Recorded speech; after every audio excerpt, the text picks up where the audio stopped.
This is Jeff Deist, and you're listening to the Human Action Podcast.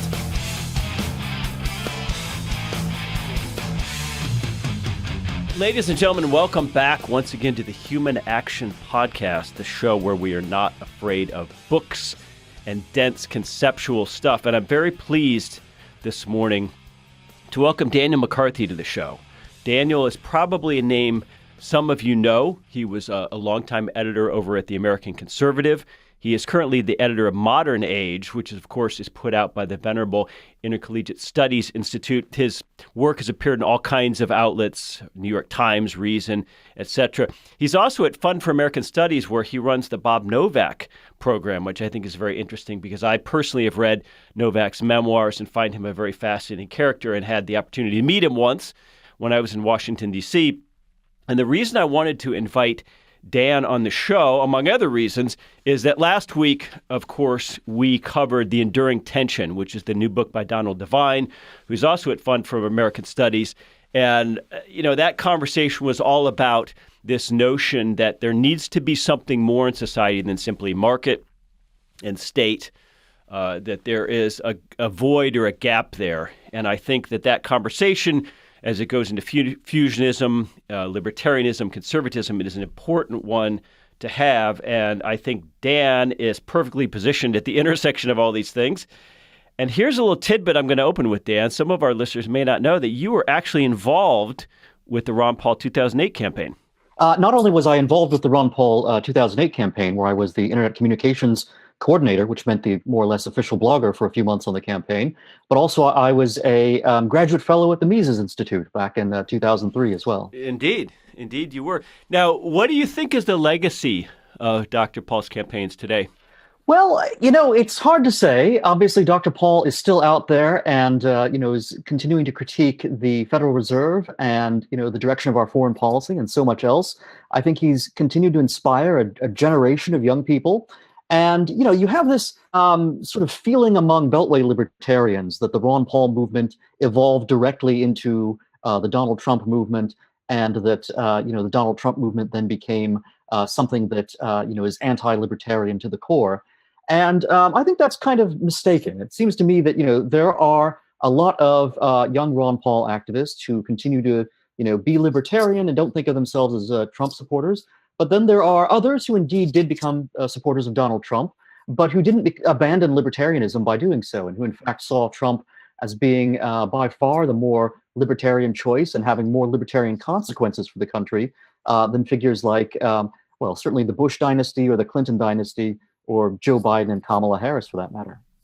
Well, there certainly seems to be a feeling, though, that some of the libertarian energy has dissipated. Obviously, we're post-Ron Paul, but now we're post-Trump. I think there was libertarianism got sidetracked after the Ron Paul campaigns. And, there was great hope that Rand Paul would do well in 2016 in the primaries. And that didn't really, pan out. And, libertarianism was developing in an interesting Rothbardian libertarian populist direction, during the Ron Paul campaigns. And it seemed as if the populism that Donald Trump was able to, sort of bring onto his side, wound up taking a lot of the energy away from whatever developing libertarian populism there might have been. And I think that's partly the fault of libertarians for failing to embrace populism and for failing to, sort of take the Ron Paul radical point of view and instead becoming, a little more technocratic and a lot more culturally left-wing, which was both of those things being poisonous. Yeah, I agree entirely. I think populism is an empty vessel. It is a strategy. And you imbue it with whatever you imbue it. And I think it's entirely justified when you look at let's say the second half of the 20th century, now the 21st century, when elites have failed us this badly, I think populism is entirely justified. Yeah, I mean, we have a ruling class which is basically inimical to the American people as a whole, and certainly to the values that Americans have held dear for centuries. And, so populism is a, predictable response to that. And I think you not only see a kind of right-wing populism, but I think some of the movement that you see on the left behind people like Bernie Sanders also, it's misinformed and it's, being directed into socialism. But it too, sort of recognizes fundamentally just how ill-served the country has been by the people who gave us the Iraq War and the people who gave us the financial crisis of '07 and '08. And of course, now it's, Joe Biden and the people who are giving us, these endless bailouts and endless, sort of buyouts of the American voter. And it's going to be a disaster. Well, in 2019, you wrote an article called Why Libertarians Are Wrong for the U.S. site of The Spectator, and we're going to link to that. You actually get a few free articles from The Spectator if you haven't been on their site lately. And I wrote a brief response not long after, and I went and looked back at it, and I'm really fascinated and sympathetic to one of your main points, which is that, this Misesian or Hayekian version of liberalism turns out to not be very well equipped to deal with illiberalism of the 21st century kind. So can you expand on that a little bit for us? Yeah, I mean, so much of what's happening right now involves corporate America having adopted the values of the academic far left, and also, the values that, certain parts of the government through various kinds of employment regulation and so forth have been promulgating. So, corporate America has now internalized an ideology which is very hostile to, vast numbers of Americans, and that wants to clamp down on their speech rights. It wants to, well, it's not speech rights, but their speech expression. It wants to, forbid them from, speaking their consciences on Facebook, on Twitter, and so forth. And these are private entities. They do have the legal authority to, say what can be said on their platforms. But if libertarians are complacent about the rules that are being set by these private, powerful entities, you wind up with a public space that is really being governed by the left, and a discourse that is being overwhelmingly governed by the left, and it can hardly be challenged by anyone who has ideas that are springing from the right, including sort of right libertarian ideas, Rothbardian ideas. And so I think libertarians have been a little too quick to say that because corporate America has the right to do some of the things that it's doing, that is therefore unproblematic for liberty itself, that corporate America is doing these things, at the sort of beck and call of the cultural left. Boy, I'll tell you what, it's an uncomfortable thought, I think, for a lot of people like myself to say, hey, maybe we were just wrong about big corporations.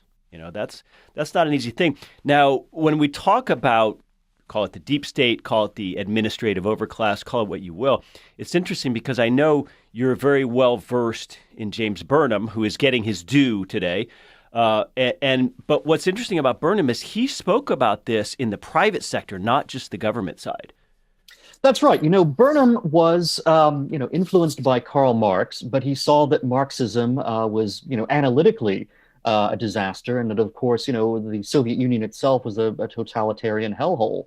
So Burnham moved away from Marxism, but he continued to try to analyze the relationships between politics and the economy in a kind of Marxian way, looking at the flow of power between these sectors. And he realized that what was developing in the mid-20th century was certainly not the Marxist idea of a transition from a capitalist form to a proletarian form of, first of all, you get to a proletarian state, and then you get to the sort of withering away of the state altogether, and you have a proletarian paradise. Burnham saw that that certainly wasn't happening. But Burnham also realized that you did not simply have a continuation of 19th century capitalism in the mid-20th century, and that you had the growth of these new administrative bureaucracies that were absolutely gigantic in the Soviet Union and Nazi Germany, and indeed in the United States with the New Deal. And he saw that there were strong parallels and connections and, a kind of similar class of people to be found leading not only, the New Deal and the federal government, but also these large business formations in the American economy. So he came up with this idea of the managerial class, and they are people who they're not the owners of corporations, they are simply the technocrats who wind up becoming in charge of these large enterprises. And they are technocrats who then have a certain interchangeability with the technocrats and bureaucrats of government, and they wind up adopting the same ethos. And the whole thing becomes, this power complex of that combines corporate power and government power. I think the Mises Institute critique of libertarianism has been that it, much like, 90s Rothbard, I guess is the expression people use, and not always favorably, is the idea that this deracinated individualism, this deference to technocracy and to perhaps unwarranted elites. And I think we've seen this, not, you mentioned Ron Paul and the Fed. That's a populist, anti-technocratic message. But also, Dan, COVID has brought this out, this deference to, vaccine manufacturers and doctors and trust the science and all this. And so I think the Mises Institute is sometimes attacked for saying some of the kinds of things you say, in The Spectator, in other words, that, we need something else, this idea that you don't have any children, you don't really have any relationships, you don't have much of a sense of your particular town, you don't worry too much about future generations. So what are the limitations, I guess, of libertarian individualism? Well, I mean, there's a couple of things. To the extent that some libertarians think that they can be culturally neutral, I believe they're not only mistaken, but that ultimately they're going to wind up being tools for the left. In some ways, liberty, which is a combination of not only principles and laws, but also cultural assumptions and cultural inheritances, and that if you try to do away with half of that picture, the other half, the laws and the formal rules, things like the non-aggression principle, are going to wind up becoming blurry or simply falling by the wayside altogether, because they really are tied in with an idea that there is an essential justice to Western civilization. And while Western civilization may have a record of injustice as well, the tendency has been for the justice within our tradition to win out over the injustice. And if you don't buy that, if you believe that, in fact, most of Western civilization has been thoroughly bad, and that only now, when you have state power and various grievance lobbies coming together to sort of abolish any kind of connections to the older Western civilization, to its religious roots, to its sort of cultural presuppositions.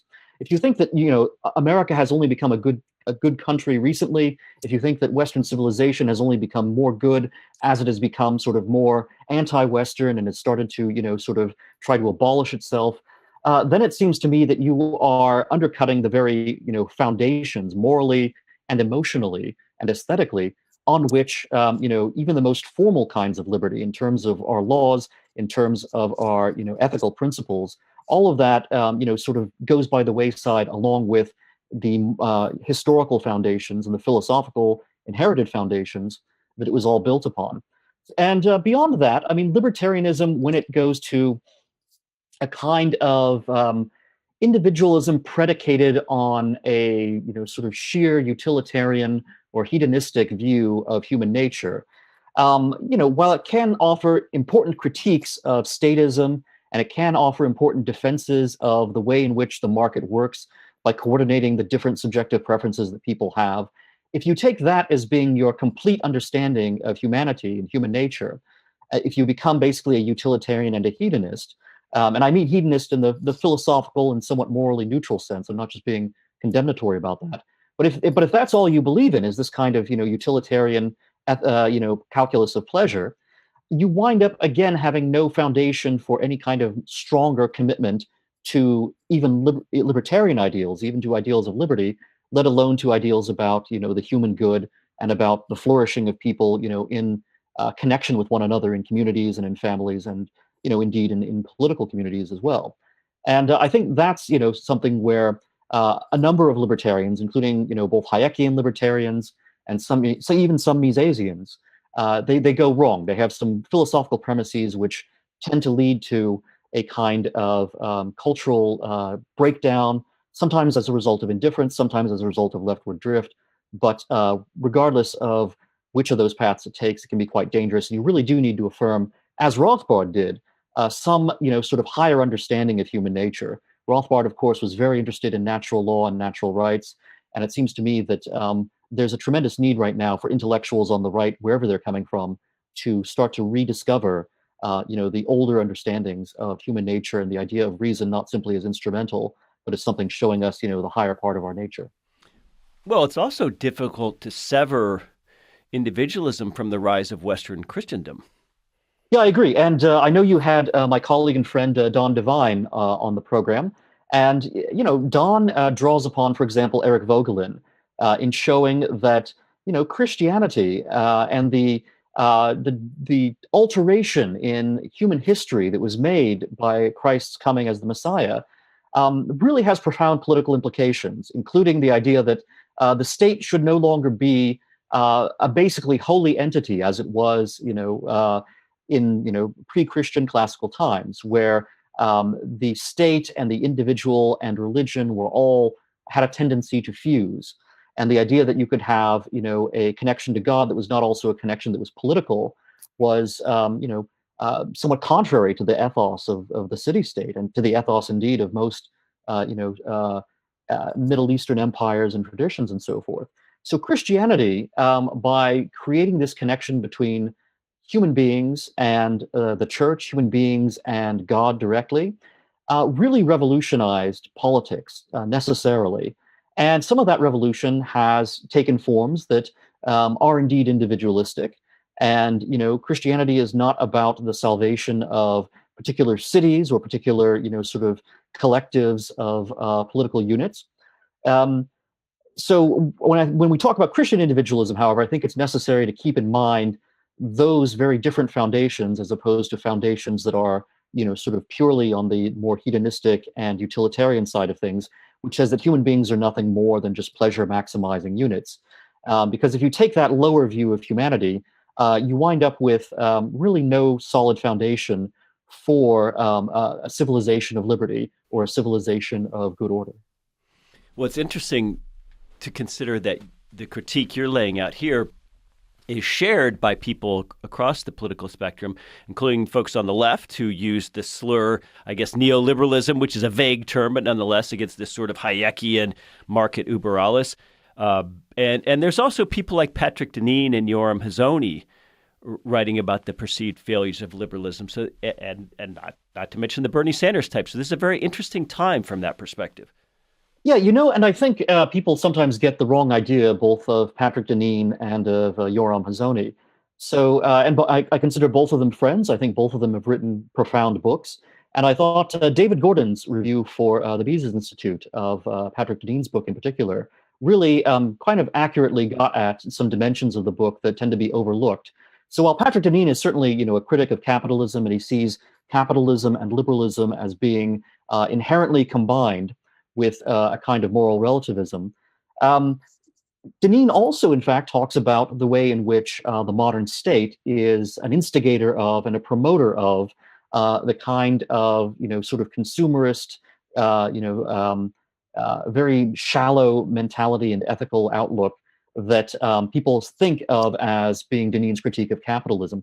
So people like David Gordon are able to see that what Patrick Deneen is critiquing is not just capitalism, but actually a form of society that involves the state as well as a market that has been shaped by the state, as David I think would recognize. These things have been combined into a force which again kind of mutilates human nature and pushes people in a certain direction. And then Yoram Hazony I think is just a fascinating intellectual who looks at why the nation state is highly defensible as something that is very good for liberty compared to the kind of globalism and the international institutions and the anti-national, sort of elite ideology that you see coming from the progressive left. And Hazony, as an Israeli himself and as someone who has taken a close look at the Jewish experience, since World War II, he has this brilliant concluding chapter of his book where he talks about how, many Europeans responded to the Holocaust by embracing a kind of international bureaucracy, and they became very hostile to the idea of a Jewish state because they didn't like the idea of any kind of nationalism. Whereas Hazony sees that people who actually, in many cases, went through the Holocaust and Jews who responded to the Holocaust by saying we need to have a state of our own so that we can defend ourselves and have a state where we can never be treated the way we were treated in Nazi Germany. They had this very different response that was nationalist instead of the European internationalist response. And it just, I think, helps clarify where, some of those divisions between, globalists and internationalists on the one hand and nationalists on the other are coming from. I think it's a very, sort of powerful, clarifying lens. Towards the end, Rothbard suggests that nation and state do not necessarily need to be synonymous, that nations can arise and represent a form of cohesion that is not imposed from above. But of course, nationalism in any form is absolutely radioactive at a place like Cato or Reason. Well, we have this wonderful essay forthcoming in Modern Age by Ophir Havery, who is a colleague of Yoram Hazony's.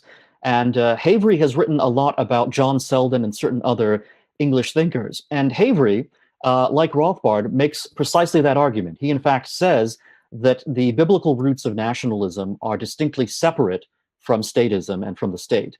And it's a profound argument. I won't try to summarize it too quickly here in the podcast. I'll just recommend to readers that they check out the spring issue of Modern Age, where Ophir Havery talks about the biblical roots of nationalism in, sort of, on the one hand, there is an element of being a tribe, certainly, historically, both the Jews and the Gentiles had that element. There's language, but the fundamental things are law and religion. And law and religion both, in fact, in Havery's argument, precede the state. And it's a fascinating point of view. It's very well supported, of course, in the Bible itself. And Havery makes a case that it's actually very well supported in English history also. And I think if Rothbard were alive today, he would look at an article like that and just find fascinating material to support his own intuitions about the relationship between state and nation. Well, Dan, I will look forward to that. I'm holding in my hand the winter 2021 Modern Age, which arrived in the mail recently. Yeah, I want to talk a little bit about some of the schisms on the right, which I think are also interesting. You've got the neoconservatives, you've got the Trump diehards, you've got the never Trumpers, you've got the Lincoln Project and National Review and Claremont, which has gone off and created some new directions and products in the last few years. You've got Heritage, which is, I think, in a bit of turmoil with its short-lived recent president. You've got the Chronicles magazine crowd. You've got the GOP itself. Boy, oh boy. And I think, to his credit, Trump did a lot of damage to the sclerotic end of conservatism, Inc. Yeah, that's right. And I think, the neocons, I've been astonished because everything that I said about the neocons, 15, 20 years ago, and that, other people writing for LouRockwell.com and for Chronicles and for the American Conservative, the things that Pat Buchanan and everyone else have been saying about the neocons have all proved not only to be true, which we kind of knew all along, but the neocons are now sort of openly admitting and embracing it, right? So you look at Bill Kristol and you look at his publication, The Bulwark, and it's not just that they became never Trump and anti-Trump. They're in fact like anti-conservative, they're anti-Republican across the board. And they're supporting, things like H.R. 1, and they want to see the Republican, they basically, they're like Trotskyists returning home to roost. They've returned to their, sort of ancestral Democratic Party. There was an essay by David Goldman recently where he pointed that out precisely. He said that, David Goldman's a guy who writes a lot about international relations. And during the Iraq War days, he at one point talked to Joschka Fischer, who was Germany's foreign minister and a guy with a history on the far left as a student. And Fischer said, boy, you know what? When I saw all these neocons, I recognized them because they were the old Trotskyist colleagues from back in the day. And then he went through David Frum and Richard Pearl's book, An End to Evil, and compared it to some of Trotsky's writings. And Fischer said, oh, wow, it's the same thing with just some of the terminology changed. So the neocons, I think, have totally, read themselves out of the right at this point. And they were so dominant up until now that I think that leaves the right kind of wondering what direction it's going to take. And so you see a lot of new thought right now. You see, I think, a lot of blossoming new talent across the spectrum. And, you see institutions that are older, like Heritage, kind of searching for a direction. And Heritage is recently, its president is stepping down. I think her tenure in the last year or so has been unsuccessful. And there's a real question mark as to where, these big institutions are going. And institutions that are more nimble, places like the Claremont Institute, for example, I think have really been the most successful in this current period. And Claremont, I think it's identified with, by a lot of longtime supporters of the Mises Institute and others, with a certain kind of, Jaffa'ite, Straussian perspective that is, in many ways a difficult fit with some of the, sort of perspectives that have historically been associated with Murray Rothbard and with, the Misesian philosophical side of things. But in fact, the Claremont Institute today, while it still is true to its Jaffa'ite roots, is very open-minded and really does understand that, the country is in a moment of crisis and there is a need to, find new coalitions and new allies. and also to, sort of intellectually engage with, a broad spectrum of thinking on the right. So I've been pleased to write for the Claremont Review of Books in a couple of recent issues. I wrote an essay that I was quite proud of about Andrew Bacevich's Library of America anthology about American conservatism, which is a book with lots of fascinating material, including essays by Rothbard. But I thought that Bacevich's overall vision in that book was rather flawed, and the Claremont Review of Books invited me to review it, and I was happy with the way that turned out. So I think there's a lot of room right now for the right to kind of, I mean, it's the most exciting time for the right since those early 90s days when Murray Rothbard and Chronicles came together and started forming, this paleo-fusionist alliance, so this paleo, sort of entity. And while that had its flaws from the beginning, and it's some of the critiques against it have been deserved, I think there's an opportunity now to kind of freshly bring together these different elements of libertarianism, traditionalism, and even elements like the Claremont Institute, which have a kind of populist Straussianism at this point, to bring these elements together in a very powerful new coalition against both the sort of woke totalitarians and the neocons and the administrative state. So maybe it sounds, though, a little self-serving to say, oh my gosh, the left today is so bad and so powerful and so culturally dominant that we have to drop our differences between the Misesians and the Japhaites and get together and form this a new fusionism. What would be the elements of it if it were to form? Well, first, I would say it doesn't involve dropping your differences. It just, means engaging on those differences rather than sort of making those differences, deal breakers for the coalition. So with the original Paleo Coalition back in the early 1990s, it got along very well when you had Pat Buchanan himself closely engaged, and while Murray Rothbard was alive and was closely engaged. And then, because of sharp differences about the theory of free trade, it wasn't even the practice, because both paleo-libertarians and paleo-conservatives were very critical of these managed trade deals like NAFTA. But of course, the paleo-conservatives had a view of trade that was fundamentally economically nationalist, whereas, Rothbardian paleo-libertarians had a view that was for radical free trade without having these, massive bureaucratic so-called trade deals. Some of those theoretical differences wound up becoming politically fatal in the mid-90s and the late 90s. So it's not a matter, I think, of, sort of paving over your differences. It's rather a matter of being able to discuss those differences in a way that doesn't injure friendships and doesn't injure the sense of intellectual community. And in terms of what the fundamental principles of, some kind of coalition going forward would be, I think certainly it's a recognition of the strongly anti-Western and, sort of anti-American qualities that what we find on the left today, and the combination of government power and corporate power and the academy, which is kind of the coordinating, intermediary institution between the state and the, sort of reconstructed woke, corporate America. The academy is the thing that connects those two and coordinates the two of them. This is a massive, sort of complex of power that is, both going to use law and going to use, sort of the abilities of private corporations and private entities to squelch any kind of, sort of Rothbardian libertarian thought, any kind of, sort of Claremont Institute thinking, and any kind of, traditionalism from someone like Patrick Deneen. And so there is, first of all, just a survival interest in bringing together, a coalition that is able to oppose that unitary left. And beyond that, I think, the both practical and philosophical questions that these different coalition partners ask of one another are good questions for the health of all of us.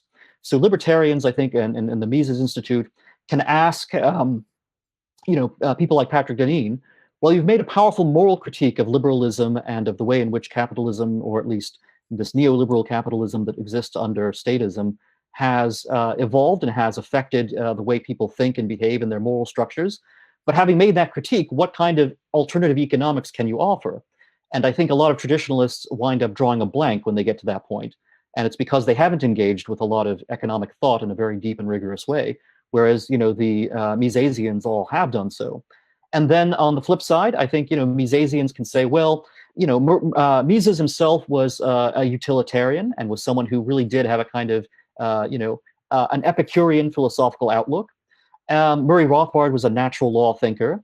Misesian libertarians, Rothbardian libertarians can take the critique that Deneen offers and can say, okay, there's a lot of moral truth to this. And so how can we have a free market without having these moral harms that someone like Deneen points out? And Deneen is, he's correct, of course, that the state is involved in these moral harms in this, sort of state-managed market that we have today. But the market itself, especially if it's predicated on just utilitarian and hedonistic understandings of human nature, can also be maybe detrimental to our families and communities. In which case, the question for libertarians is not, hey, do we scrap our understanding of property or the non-aggression principle or whatever? It's rather, how can we keep true to those things while also neutralizing and undoing and reversing the moral harms that someone like Deneen points out as coming from consumerism? Well, we might say that libertarians need to learn culture, conservatives need to learn economics. I think that was the harsh statement back in the early 90s. I want to finish this, Dan, by talking a little bit about the intellectual state of our country. I suppose we could call something like modern age high tone. I think when the Mises Institute encourages people to read 900-page books, dense philosophy like Human Action, you know the argument. It's too late for all these books and papers and conferences. The country's too far gone. Steve Bannon says we're in post-persuasion America. So what are your thoughts on this anti-intellectual push? Well, even though certain figures who I would not consider to be very necessarily solid in their thinking have appropriated Albert J. Nock's idea of the remnant, the original idea that Nock spelled out, which was that there are people out there, and you may not know who they are, but there are people who are morally and intellectually qualified to receive a powerful message of truth. And this, of course, it comes from the biblical example of the prophet Isaiah, and it's something that Nock applied to the wider world of ideas. I think it's true. I think that even though at the common level you may have people who are not engaged in a lot of deep political thinking, and that's fine because most ordinary people have no reason to be doing so. It's not that I would not recommend reading Plato or reading Mises or reading anyone else to folks who just have ordinary busy lives, but I can understand why they prioritize their ordinary lives over intellectual pursuits. But there are always people out there who, in fact, are going to be extremely influential on our culture, on our economy, and our politics, and religious life, and every other walk of life, who are very deeply intellectually engaged. And so I do think that those kind of intellectual wellsprings of civilization matter enormously. And so the work that places like the Mises Institute do, it is vital, and it really does have a spillover effect. So you think about the Ron Paul movement. The Ron Paul movement didn't spring out of nowhere. And, this is one of the things that I was aware of as, someone who was working for the Ron Paul campaign in 2008. I was aware of its long intellectual roots and of Ron Paul's engagement with the Mises Institute, and of how websites like LouRockwell.com and others and antiwar.com had helped to spread among a vital remnant a set of ideas critical of the warfare state, the welfare state, and everything that was happening in America at that time, that then planted the seeds for the larger Ron Paul movement in 2008 and in 2012. And similarly, you can look at the way in which certain paleoconservative ideas wound up being prophetic of things that Donald Trump recognized and that the Trump movement recognized about the way in which the left is using corporate power as well as state power to tyrannize over America. And someone like Sam Francis, who I think there are libertarian critiques of him, and there are certainly critiques you can make of Sam Francis morally, but he was a brilliant political thinker, and he really was someone who, if you had been reading him back in the 1990s, you would understand so much about what has happened in the last 4 years, and indeed the last, 15 years, and into the future for that matter, relative to people who have never, encountered his ideas. And so these intellectual efforts, even though they may seem to, be very long range in their effects, are still the things ultimately that I think move continents and, kind of shift the currents of the ocean. Whereas, immediate, political actions like memes, and for that matter, political leaders, those things are kind of temporary. And while they're important and they have a role, certainly someone like Ron Paul or Donald Trump, sort of changes the way huge masses of people think. But all of that kind of action is actually a secondary effect of these more profound intellectual shifts, which I think intellectuals are the ones who bring about. And certainly you see that on the left, where, things that the academy was doing in terms of left-wing identity politics 20 or 30 years ago, it seemed absolutely insane even to most Democrats at that time, are today, the law of the land for the most part in coming from the federal government. They're also the rules that are imposed on people through HR departments and whatnot in corporate America. So the most radical, intellectual agenda from the left 30 years ago in the academy is now, in fact, the kind of set of rules under which Americans must live.